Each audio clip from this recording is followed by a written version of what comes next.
Hace 2 semanas atrás estuve aquí hablando acerca de canciones para el deprimido, el dolor de la depresión. Y hoy en nuestra serie, Cánticos para el Dolor, vamos a hablar acerca del dolor de la traición. Cómo duele y cómo cuesta sanar una traición. Para eso te voy a pedir que abra tu Biblia conmigo en el capítulo 3 del libro de los Salmos. Ahora, si tú solamente lees el libro de los Salmos, te vas a preguntar, Pastor da Silva, pero aquí no habla absolutamente nada acerca de la traición. Es verdad, si tú abres el Salmo ahorita mismo, vas a darte cuenta que no habla nada acerca de la traición. Sin embargo, lo bonito de la Biblia es poder pensar cuál fue la razón por la cual el rey David escribió el Salmo 3. ¿Qué es lo que motivó a él a escribir ese salmo? ¿Cuáles eran las circunstancias en que él estaba cuando escribió ese salmo? ¿Qué estaba pasando con él? Para poder entender el Salmo 3, ahora no vamos a leer, cuando tú tengas tiempo en tu casa lo puedes leer, tienes que ir al Antiguo Testamento y leer en 2 de Samuel, en el capítulo 13, 14 y 15 al capítulo 18. Entonces lo que pasó ahí, en esos capítulos, es lo que llevó al rey David a escribir ese libro. Ahora, antes de leer el Salmo 3, para que podamos nosotros entender lo que está pasando aquí, déjame decirte rápidamente lo que sucedió. El rey David, conocido por todos nosotros que estamos aquí, rey David el músico, rey David el cantor, rey David aquel joven que luchaba con los animales y los vencía, rey David, el famoso rey David, pastor de ovejas, que escribió el famoso Salmo 23 que todos solo sabemos de memoria. Sí, yo estoy hablando del rey David, aquel rey David que un día se quedó en el palacio y que no fue a la guerra y tuvo un caso con Betsabé. Estoy hablando del David que planeó matar el esposo de esa señora llamado Urias. Estoy hablando del rey David que fue rey de Israel y ahora en el Salmo 3 está siendo él perseguido. Rey David tuvo muchas concubinas, muchas esposas. La vida de la familia de David era un desastre. Y lo bonito de la Biblia es que la Biblia nos cuenta la historia tal como ella es. La gente piensa que solo hay historias maravillosas e increíbles en la Biblia. No. La Biblia nos cuenta la historia tal como ella está. Rey David tuvo muchos hijos y tuvo hijos con concubinas, tuvo hijos con sus esposas. Y en esta situación específica de aquí, uno de los hijos del rey David, llamado Amnón, intentó nada más y nada menos que violar su propia hermana llamada Tamar, su media hermana. Y él armó un plan. Después ustedes van a tener la oportunidad de ver, escuchar y leer en la Biblia para que sepa que es Biblia. Armó un plan y finalmente llegó a consumar su deseo y su plan y violó su propia hermana. El hermano de él, Absalón, furioso por la situación de lo que pasó, esperó cerca de 2 años con todo este odio, este rencor, esta raíz de amargura en su corazón. Y en un momento que había un pachangón, una fiesta, él decide vengarse de su hermana y él mata a su hermano por haber violado la hermana. Huye. Se fue por casi 3 años. Pasaronse 3 años aproximadamente. David le permitió que él volviera. Y cuando ese hombre regresó, porque él era una persona de una buena apariencia, tenía mucha influencia. Él armó un ejército y cuando regresó, él regresó para tomar el poder de su padre. Imagínate tú, la hermana traicionada por el hermano que mata al otro hermano por esa traición. Ahora el hijo traiciona a su padre después de haber recibido todo del padre, quiere el poder y persigue al padre. David toma a sus soldados y huye y llega en el monte de los olivos. Y él ve cómo Absalón conquista Jerusalén y toma la ciudad y persigue a su papá. Cuando el papá está en el monte, él entonces usa las palabras del Salmo 3. El Salmo 3 es David siendo perseguido por su propio hijo. El Salmo 3 es el clamor de David delante de Dios por haber sido traicionado por su propio hijo. Hoy nosotros vamos a ver que dice Dios qué debemos hacer frente a una traición. Ahora, cuando pensamos en la palabra traición, no estamos hablando única y exclusivamente en traición con relación a marido y mujer, o noviazgo, o traición que se involucra a pareja. Estamos hablando de traición en todos los niveles. Más adelante vamos a hablar acerca de eso. Entonces, en tu mente, tú tienes que leer el Salmo 3 pensando en el hecho de que David está huyendo de su propio hijo. Y dice así en Salmo 3, versículo 1. Muchos son, Señor, mis enemigos. Muchos son los que se oponen, porque su hijo vino con todos sus soldados a tomar el poder. Y muchos los que de mí aseguran, Dios no los salvará. Pero tú, Señor, me rodeas cual escudo. Tú eres mi gloria. Tú mantienes en alto mi cabeza. Me gusta esa expresión. Tú mantienes en alto mi cabeza. Clamo al Señor a voz en cuello, y desde su monte santo Él me responde. Yo me acuesto, me duermo y vuelvo a despertar, porque el Señor me sostiene. No me asustan los numerosos escuadrones, su hijo con el ejército en la búsqueda del Padre, que me acosan por donde quiera. Levántate, Señor, pon a salvo, Dios mío. Rómpeles las quijadas a mis enemigos, rómpeles los dientes a los malvados. Tuya es, Señor, la salvación. Envía tu bendición sobre tu pueblo, dice la palabra del Señor, y que el Señor bendiga su palabra. Esto es lo que está pasando con David por causa de lo que pasó en 2 de Samuel, en el capítulo 13, 14, 15, 16, 17, 18. Si tú tienes oportunidad en tu casa, yo te aconsejo sinceramente que tú tomes un momento y leas los detalles de esa historia, los detalles de las cosas que aparecen ahí. Ahora, si tú tienes tu hojita contigo, te voy a suplicar que si tú puedes escribir ahí, hablando de la traición, que todos experimentamos traición. Todos experimentamos traición. Nadie está exento. ¿Me escuchaste? Nadie está exento de la traición. Porque la traición viene de diferentes formas, diferentes eventos, diferentes maneras, diferentes colores. Y uno de los aspectos interesantes de la traición, que en lo personal me llama mucho la atención, es que la traición viene de alguien que tú nunca esperarías que esa persona te traicionara. La traición tiene un elemento sorpresa. El elemento sorpresa es que viene de alguien que tú has confiado tu vida. Quizás tú has confiado tus secretos. Quizás tú has compartido con esa persona aún en lo material.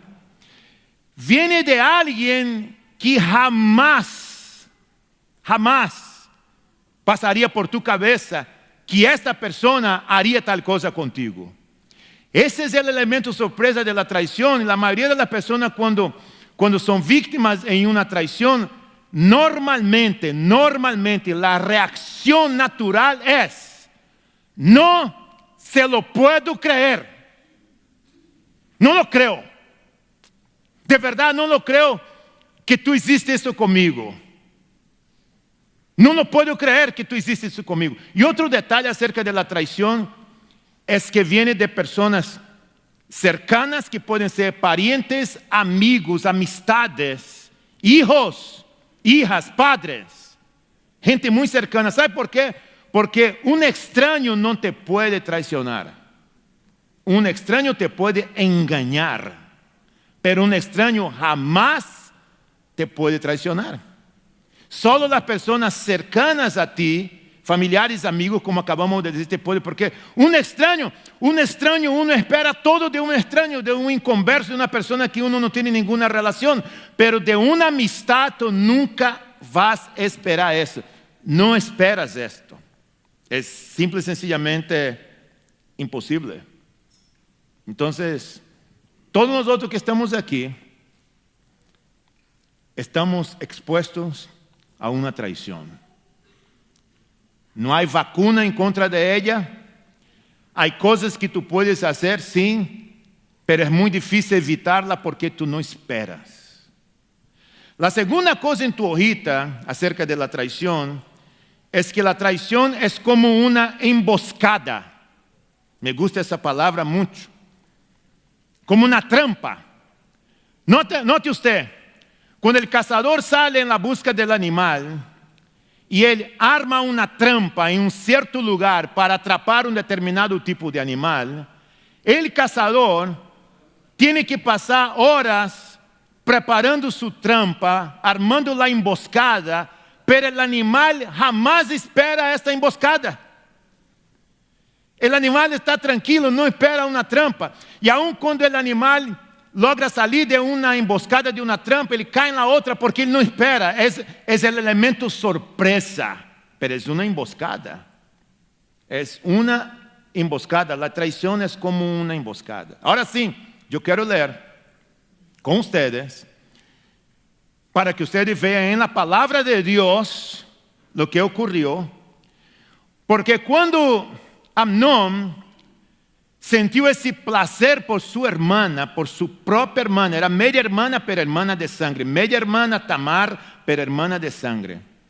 Ele não dormia, e supuesto amigo de él dijo: ¿qué te pasa? Está en la Biblia. Y él entonces se abrió y dijo: yo siento esta atracción por mi hermana.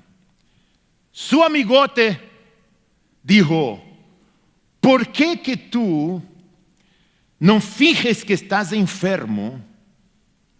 Quédate acostado en la cama, y ya que tú estás enfermo, como era común en aquella cultura, ella va a venir a servirte.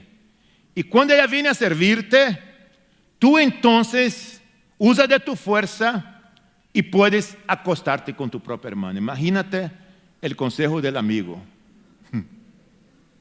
Está en la Biblia. Segunda de Samuel, tienes que leer. Entonces, el caballero decide hacer esto. Oigan ustedes y vean en segunda de Samuel 13:6, dice: así que Amnón se acostó y fingió que estaba enfermo. ¿Ok? Y cuando el rey fue a verlo, Amnón le dijo: por favor, que venga mi hermana Tamar a prepararme aquí mismo 2 tortas y que me las sirva. David, el papá, envió un mensajero a casa de Tamar para que le diera este recado: ve a la casa de tu hermano Amnón y prepárale la comida. Tamar fue a casa de su hermano Amnón y lo encontró acostado. Tenía calentura el tipo, estaba con fiebre.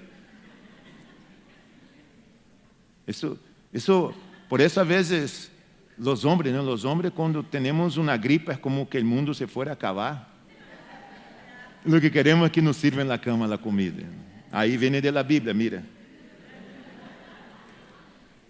Ella lo encontró acostado, tomó la harina, la amasó, preparó las tortas allí mismo y las coció. Luego tomó la sartén para servirle. Pero Amón se negó a comer y ordenó que fuera de aquí todos los que estaban ahí, soldados, la gente de la casa, ordenó que todos se fueran. Y una vez que todos salieron, Amnón le dijo a Tamar, trae la comida a mi habitación. Esa es una emboscada, esa es una trampa. Y dame de comer tú misma. Ese es el hermano pidiendo a su hermana. Ella tomó las tortas que había preparado y se las llevó a su hermano Amnón a la habitación. Lo llevó a él a la habitación. El tipo estaba sufriendo, con fiebre, tenía el flu, padeciendo. Cuando se le acercó para darle de comer, él la agarró por la fuerza, mucho más fuerza que ella, y le dijo, ven hermanita, acuéstate conmigo. Ese es incesto. Pero ella exclamó, porque ella no quería esto, sabía de la vergüenza que era esto. No, hermano mío, no me humilles, que esto no se hace en Israel. No cometas tal infamia. ¿A dónde iría yo con mi vergüenza? Porque en aquella cultura era una vergüenza una mujer que no era virgen. Y ella, en esa situación, sería muy difícil para que ella pudiera encontrar o tener un esposo en el futuro. Esa era la mayor vergüenza que había en aquel entonces.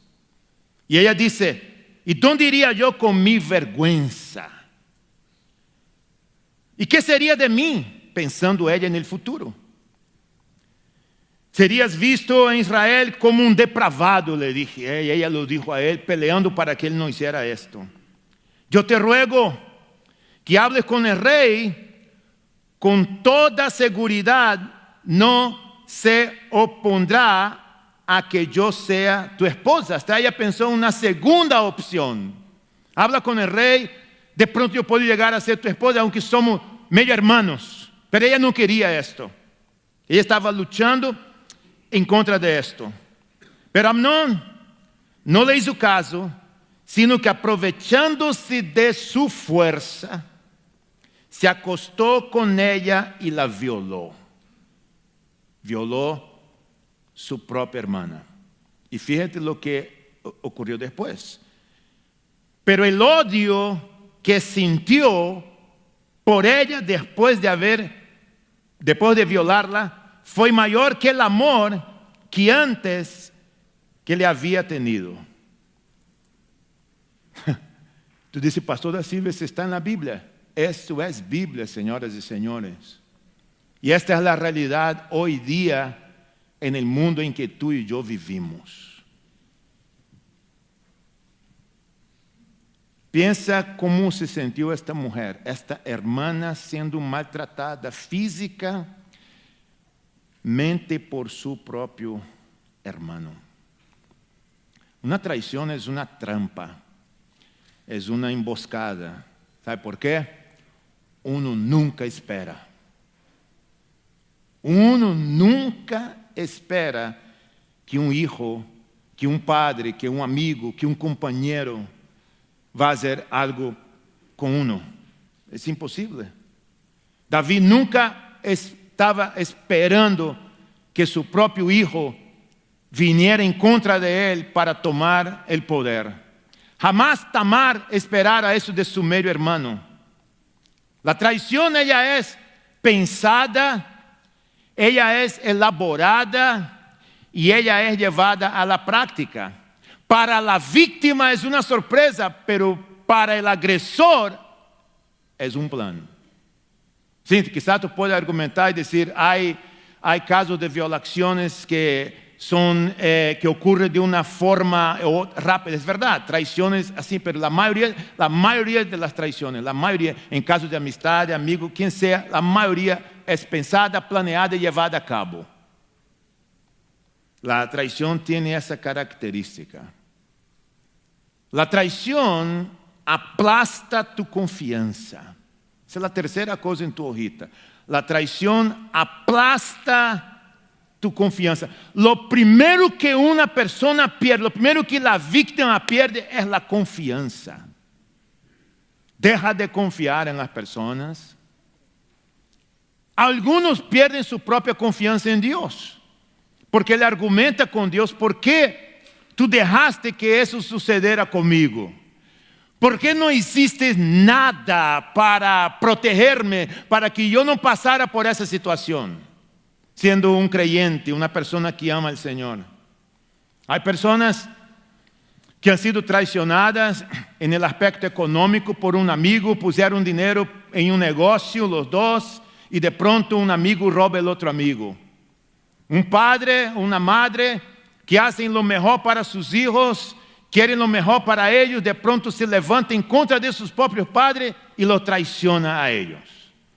Quizás algunos de ustedes que están aquí, ahorita mismo en ese momento han estado pasando quizás por una lucha de traición, de alguien que te engañó, alguien que tú confiaste tu vida, alguien que tú jamás pudiera esperar que esa persona haría esto contigo. Y quizás te cuesta confiar en la gente, quizás te cuesta servir a Dios, quizás tú servías a Dios.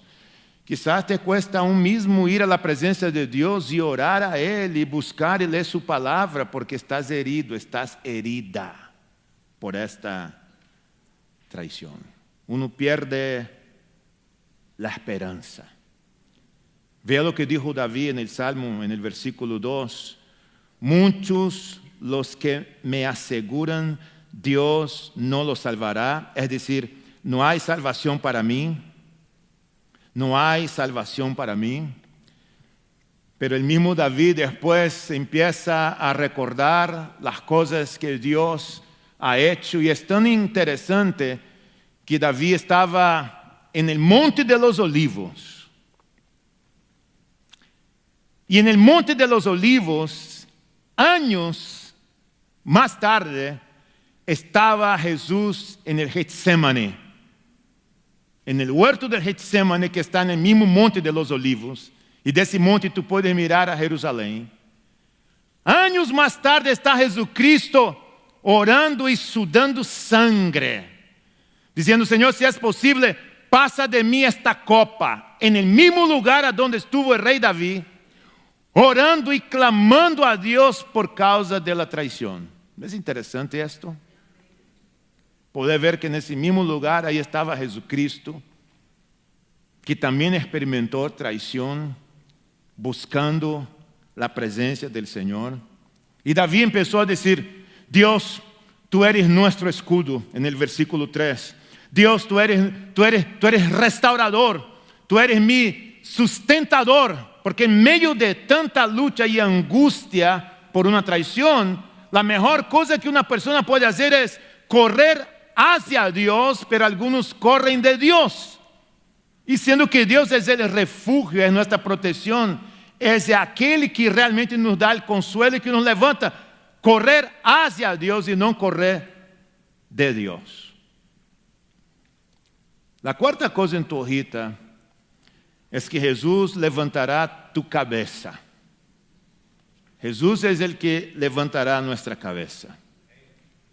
El versículo 3 dice: pero tú, Señor, me rodeas cual escudo, y tú eres mi gloria. Tú mantienes en alto mi cabeza. Tú mantienes en alto mi cabeza, porque cuando uno es víctima de una traición, difícilmente, dependiendo de la persona, ella va a poder levantar su cabeza. Ella va a mirar hacia abajo.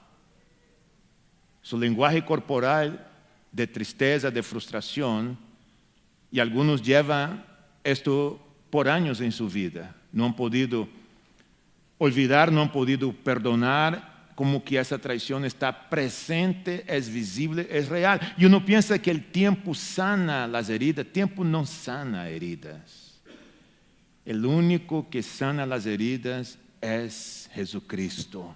É a obra do Espírito Santo em tu vida. Se tu pensas que tus heridas vão ser sanadas mientras passa o tempo, só necessita averiguar como está a herida hoje de situações que te passaram há 15 anos. ¿Te han sanado?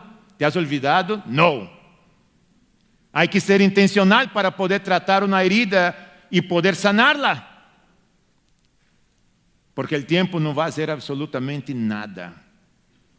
Déjame mencionarles algo, abrindo un paréntesis aquí, antes de orar con ustedes. ¿Qué se debe hacer cuando una persona se siente traicionada? ¿Qué es lo que se debe hacer? Te voy a dar unas cuantas sugerencias. Sugerencias que he dado a personas con quien he tratado. Mi sugerencia número 1 es que tú puedas abrir tus manos y entregar la traición a las manos de Dios. Esa es mi sugerencia número 1. No las guardes para ti. Suéltala. Suéltala. Yo sé que duele. Yo sé que es difícil. Suéltala. Porque si tú no la sueltas, tú te vas a mantener en una prisión emocional para el resto de tu vida. Entrégale a Dios este evento, esta traición. No lo guardes, porque si tú lo guardas, tú vas a querer buscar venganza. Y te digo algo, la venganza nunca ha sido la solución. La venganza no soluciona los problemas y no sana las heridas. No busque venganzas, suéltala, expresa como David lo hizo, tu dependencia de Dios. Díselo a Dios todo lo que tú estás sintiendo, tu rabia, tu ira, tu molestia, tu preocupación, cómo tú te sientes. Si tú vas a Dios y díselo a Él, porque decíselo a Él y abrir tu corazón sirve como una terapia para ti y trae alivio a tu vida y a tu alma. Aí logo é importante encontrar uma pessoa madura, quizás para muitos de vocês um profissional, que necessita ajudar-te a ti a sanar essas heridas. Díselo a Deus, díselo a alguém que tu puedes confiar, não busque venganças, não lo guardes, não te defiendas, deja que Dios te pueda defender y deja que tu integridad te defiendas. Cada vez que tú intentas defenderte de una acusación, no lo vas a poder. La mejor defensa que tú tienes es tu integridad. Tu integridad habla por ti. Y deja que otros te defiendan, pero tú no te defiendes. Tú no acuses, tú no apuntes. Deja que el Señor sea tu escudo, como dice David. Tú eres mi escudo.